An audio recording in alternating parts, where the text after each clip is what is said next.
começando mais um Ponto Político, hoje com uma figura que revolucionou essa semana Ponta Grossa. Marcelo Rangel, secretário da Inovação, Modernização e Transformação Digital. O nome da secretaria é pomposo e diz que tem muito trabalho para a gente conhecer dessa secretaria e das entregas que ele fez em Ponta Grossa. Bem-vindo, Marcelo. Muito obrigado por ter aceito o nosso convite. Tive que caçar a laço, Marcelo, pela correria que ele está tendo. E você foi protagonista de um fato político que mexeu com Ponta Grossa. O que aconteceu? Você sempre esteve junto, né, com a Elizabeth, veio na sucessão do seu mandato, você trabalhou forte na campanha dela, ela virou prefeita, graças a você, teu irmão, toda a estrutura dela, né? E de repente, você se lança candidato pelo mesmo partido. Ponta Grossa está revolucionando, não só Ponta Grossa. Eu que ando pelo Paraná inteiro, vejo muita coisa as pessoas querendo saber o que aconteceu. Fala para nós o que aconteceu com esse grande case lá em Ponta Grossa. Beto, é um prazer muito grande falar aqui no teu podcast e tem uma repercussão incrível, viu? Impressionante. Obrigado. Aquela participação do Murilo Hidalgo também teve uma repercussão no Paraná todo. E eu gosto, né? É impressionante a gente poder falar num podcast na internet e ainda até usar os cortes e ter uma repercussão muito grande. E assim, na verdade, não só revolucionou a cidade, na minha opinião, mas revolucionou a minha família também. A mim, inclusive, que acabei também tendo como surpresa tudo isso que aconteceu, né? Mas assim, com muita humildade, com simplicidade, eu digo que nós estamos assumindo o caminho que era praticamente natural. Com o passar do tempo, nós começamos a ver que isso seria desta maneira. E com todo respeito, principalmente ao nosso grupo, porque foi formado um grupo há muito tempo. Esse grupo já vem de vários mandatos, mas sempre com pessoas muito engajadas, pessoas responsáveis, que fazem bom trabalho. Eu costumo dizer assim, eu escolhi a prefeita Elizabeth por 3 vezes. Eu escolhi ela como secretária, ela foi secretária de administração, uma boa secretária, né? Trabalhava muito junto a mim. Aí eu escolhi ela como vice-prefeita, também foi uma boa vice-prefeita, porque ela me ajudou bastante, né, durante o meu mandato. E eu costumava, inclusive, abrir todas as reuniões, fazia diferente lá em Ponta Grossa. E ela terminava, ela, na verdade, fazia o discurso final, que eu considerava até a mais importante. E eu escolhi ela para ser a primeira prefeita da história de Ponta Grossa, né? Então, eu não me arrependo absolutamente nada da nossa história linda que nós temos. Claro que é um novo momento. O trabalho que a Elizabeth realizou nesses últimos 4 anos tem uma personalidade diferente, isso é inegável. É diferente do meu trabalho, mas ela também fez um grande trabalho pela cidade. A cidade, principalmente na área econômica, teve uma evolução muito grande.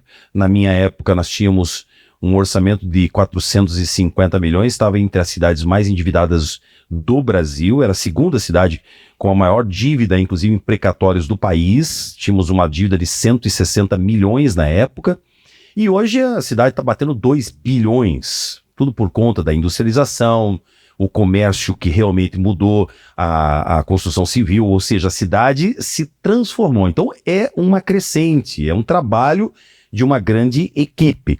Então eu não gosto muito de dizer assim que houve algum tipo de rompimento, alguma briga, alguma coisa muito grave que aconteceu. Só acho que democraticamente eu estou colocando o nome à disposição, até porque gostaria muito também de demonstrar um pouquinho do nosso trabalho nessa nova realidade que a cidade está passando. E ela tem grandes oportunidades de bons projetos, principalmente na área de modernização, porque nesses últimos 3 anos eu me dediquei a isso. Mas respeitando, acima de tudo, a Elizabeth e ao grupo, que é o mesmo, né? São as mesmas pessoas que estiveram conosco aí por muitos anos, mas também dizendo que ao longo desses 4, como deputado, a gente acabou ficando mais ausente. E quando se fica um pouco mais ausente, é claro que a gente também tem distanciamentos de opiniões. Então, em determinados projetos, principalmente na área de educação, na área de saúde e do transporte público, a gente tem algumas divergências de opiniões, mas como eu falei, nada grave. Certo. Mas o que você falou, você faz parte de um grupo, ela fazia parte desse grupo, né? E é o mesmo grupo do governador Ratinho Júnior. Você já conversou com o governador? O governador dá ok? Como é que foi essa transição dentro do PSD e do governo do estado? Então, Beto, eu não costumo fazer nada sozinho. Sempre fui um homem público de grupo. Eu sempre trabalhei junto com pessoas que sempre estiveram conosco num projeto. Claro que eu não faço absolutamente nada sem consultar o governador, que, aliás, é o líder nosso líder, que, aliás, tem também um grande projeto que nós gostaríamos de ajudá-lo na esfera nacional, né? Nós temos um estado que é modelo, que é exemplo para outros estados do Brasil, e temos um governador humano com realizações, que poderia sim ser uma grande opção para o Brasil. Falei com ele sim, falei inclusive com os parlamentares do PSD, falei com meu irmão, com o Sandro Alex, mas principalmente, Beto, eu falei com Deus. E aí é que está a grande diferença. Não é algo pejorativo que eu vou falar, não é algo forçado, não. Eu nesses últimos tempos eu tive algumas questões pessoais que, com o passar do tempo, eu vou vou contar para as pessoas, e eu sou uma outra pessoa, tenho um coração novo, né, justamente por conta de bênçãos que eu recebi.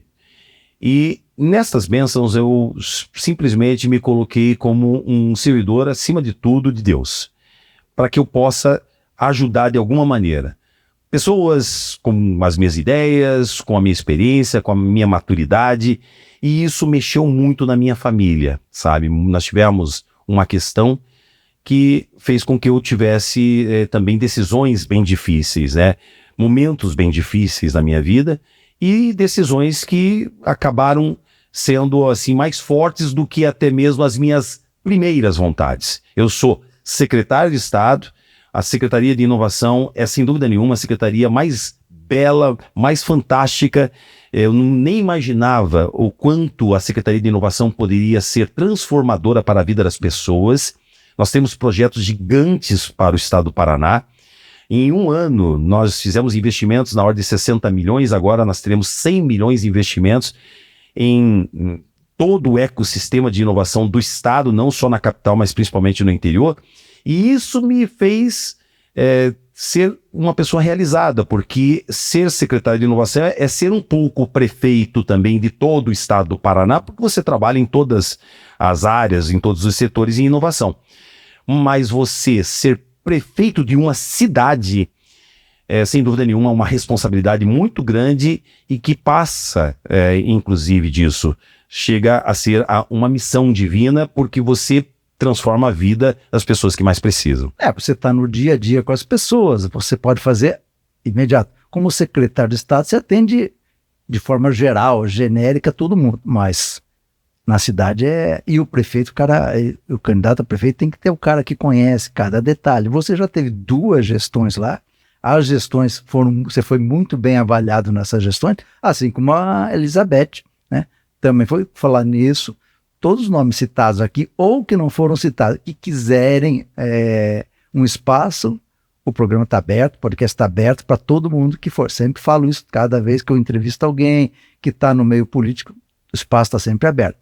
Mas você fez muita entrega, e as pessoas querem saber do prefeito que está atuante nas pessoas, na vida das pessoas, né?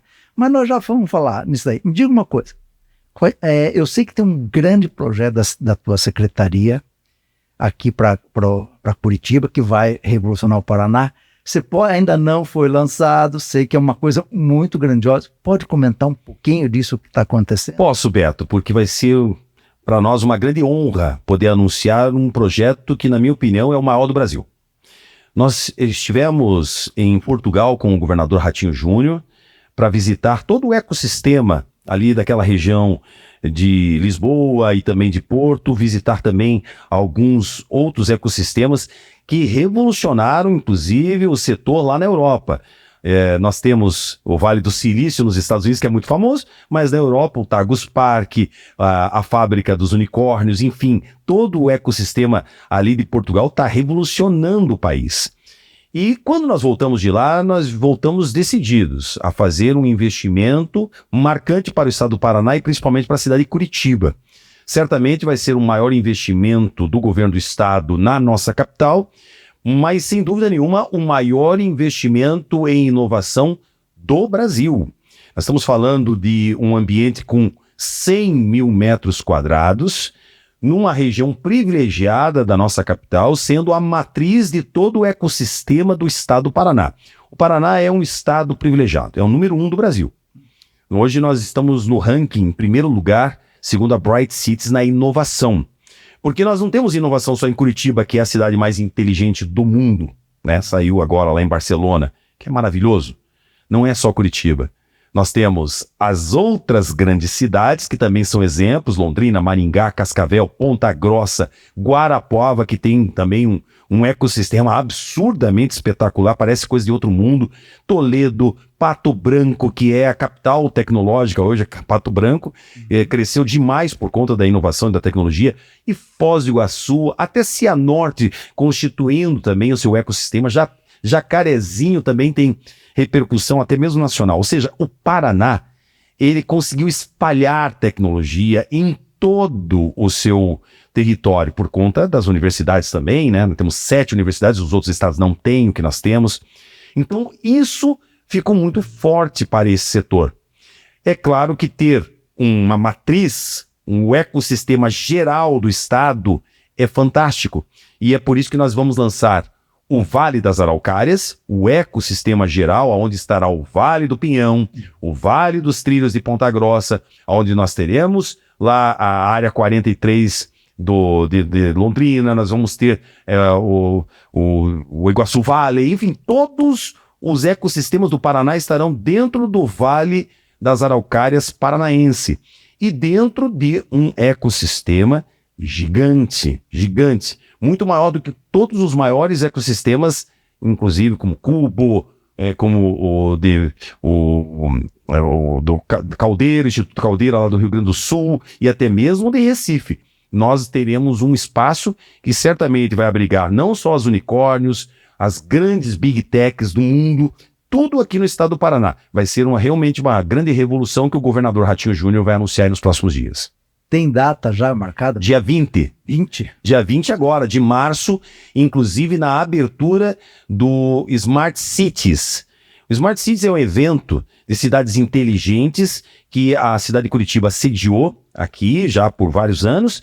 E nesse Smart Cities, que normalmente acontece em Barcelona como a sede principal, é que a cidade de Curitiba ganhou o prêmio de cidade mais inteligente do mundo.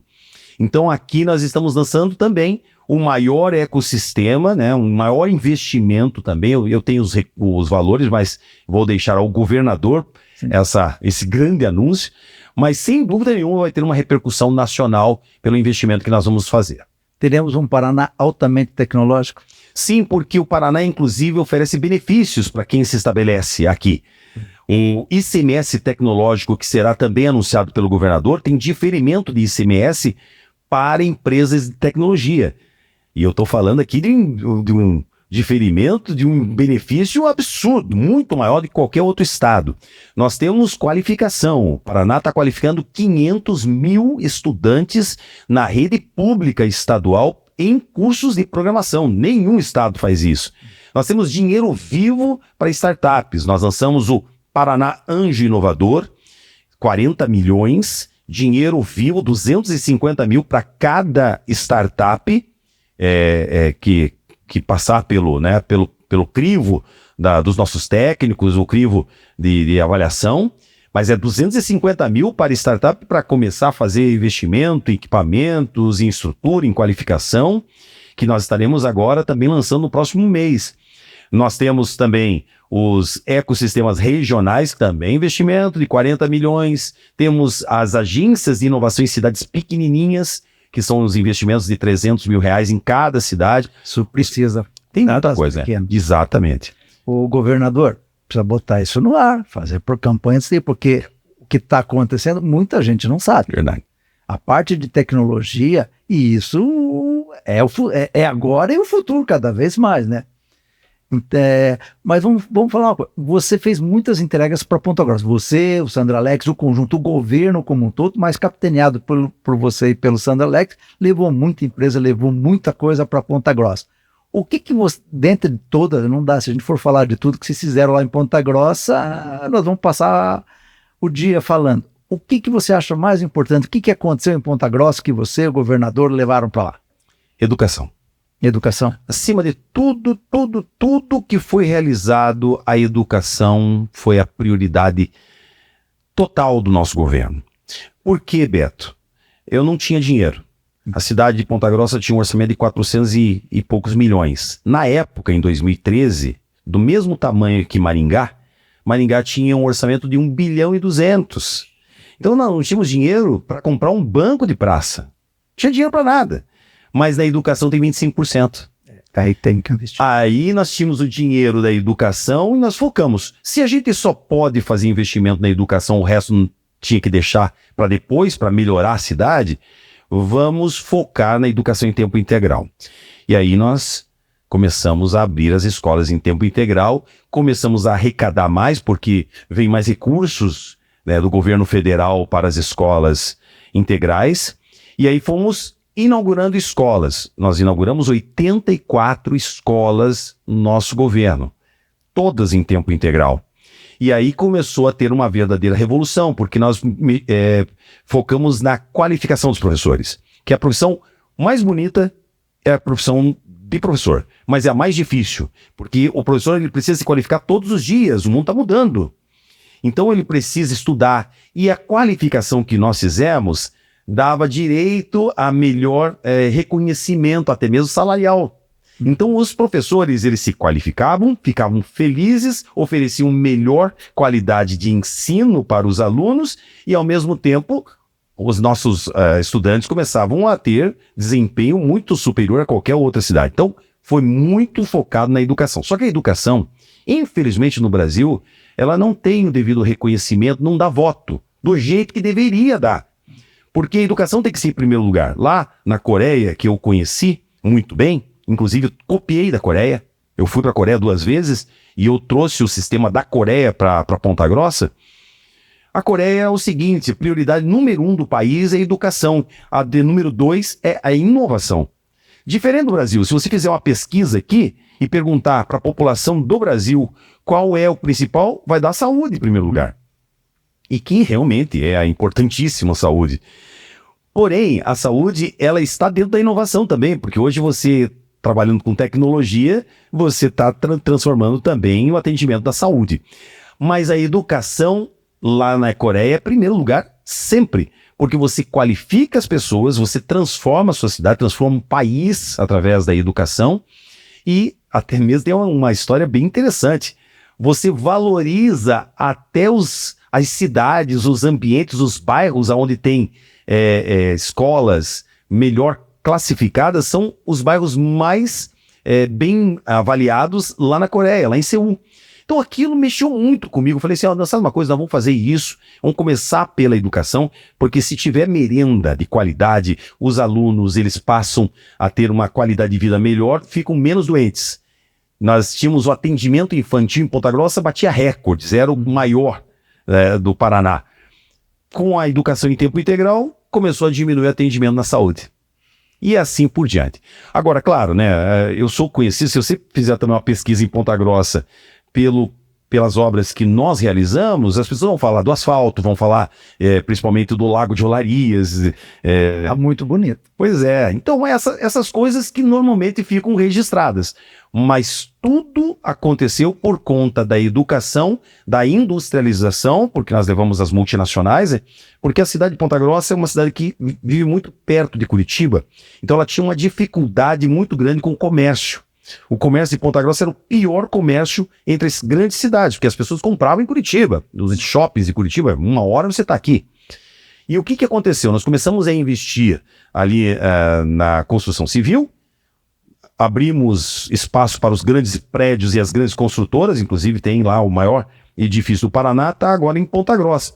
Liberamos a construção civil, vieram os investidores, aumentou o PIB, aumentou também o número de empregos, batia recorde em empregos, e com isso começou a girar a economia da cidade. Uma coisa puxa a outra. Exatamente. Vai.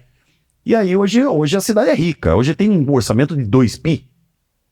Que não dá para fazer com 2 bi. Pois é. Então, você fez com 400, 2 bi é uma mudança grande, né? Pois é. Marcelo,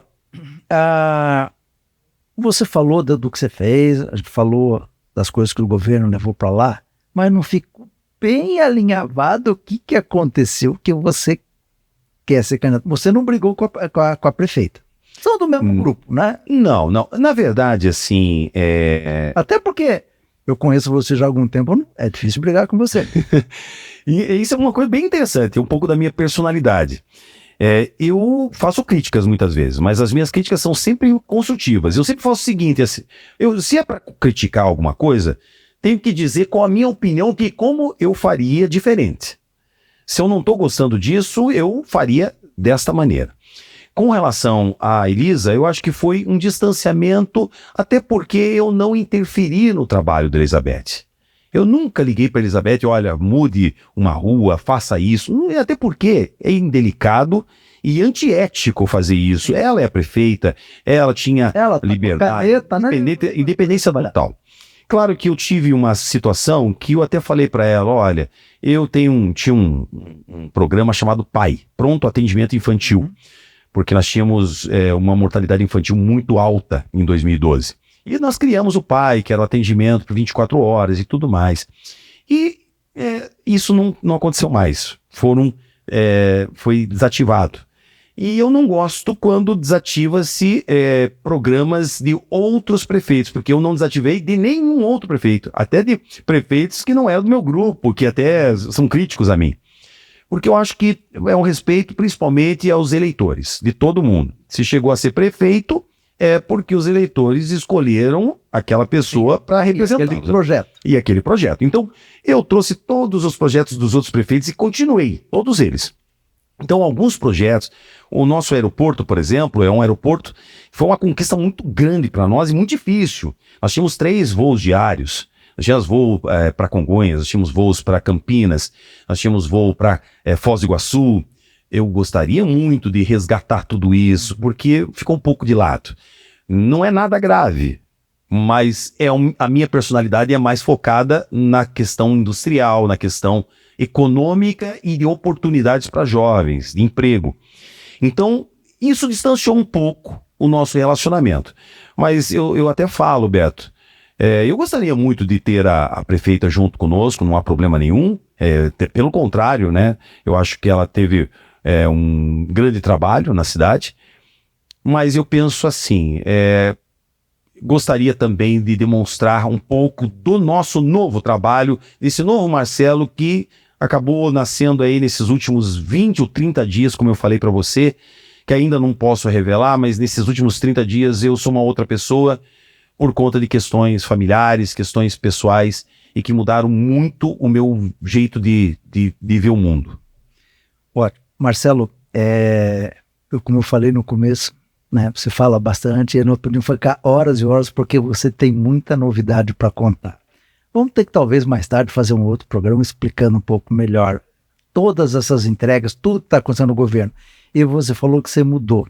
E eu te conheci no teu primeiro ano, 1 ano e meio do teu mandato, do teu primeiro mandato, E agora, voltando a conversar com você com um pouco mais tempo, antes, fora, eu te vejo uma pessoa muito mais madura, muito mais centrada. No começo você era um radialista que veio com muita empolgação e tal, mas até um pouco imaturo e conseguiu fazer uma bela gestão. E agora te vejo um Marcelo mais centrado, cabeça mais aberta, com novos horizontes. Meus parabéns, Marcelo. Eu acho que esse tempo te levou para uma maturidade muito grande e uma nova... E a população de Ponta Grossa escolhe o que for melhor para eles, né? Então, eu acho que essa relação com a Elizabeth não termina aqui, deve continuar, porque queira ou não queira, são de um grupo, como você me disse, é uma história que você levou ela junto, né? Eu acho que no caminho se cruza e ainda vão ser grandes parceiros, que tem tudo para acontecer. Se Deus quiser, viu, Beto? E se Deus quiser. Parabéns pela tua maturidade. Fazia tempo, sabe? Vendo você falar, eu conheci no primeiro mandato. No primeiro ano do primeiro mandato. E agora, conversando com você com um pouco mais de demorado, a gente via aqui e ali, papo muito rápido. Tá maduro. Obrigado, Beto. Meus parabéns pelo crescimento pessoal. Obrigado, Beto. Eu acho que é uma qualidade de ficar velho. Velho. Pois é, mas eu já sou uma pessoa com mais de 50 anos, né? Amadurecer, vamos lá. Sem puxar saco, sem... Amadureceu, isso eu senti. Marcelo está mais maduro, do Marcelo que eu conheci, do radialista que assumiu a prefeitura. Eu entrei na prefeitura, não sabia o que era empenho. É verdade, né? É tudo difícil. Realmente, é uma escola, né? A vida pública. Mas o mais importante, né? Você poder ser útil para as pessoas. Isso é missão.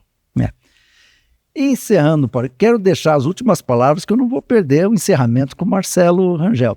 Então, encerrando mais um Ponto Político, o podcast da Trade Market. Eu quero deixar o encerramento com você, Marcelo, que nosso programa está muito bem encerrado. Beto, muito obrigado pela oportunidade aqui no Ponto Político. Quero dizer a todos que me acompanharam que todas as pessoas passam por altos e baixos, né? Nem sempre a vida traz somente notícias maravilhosas.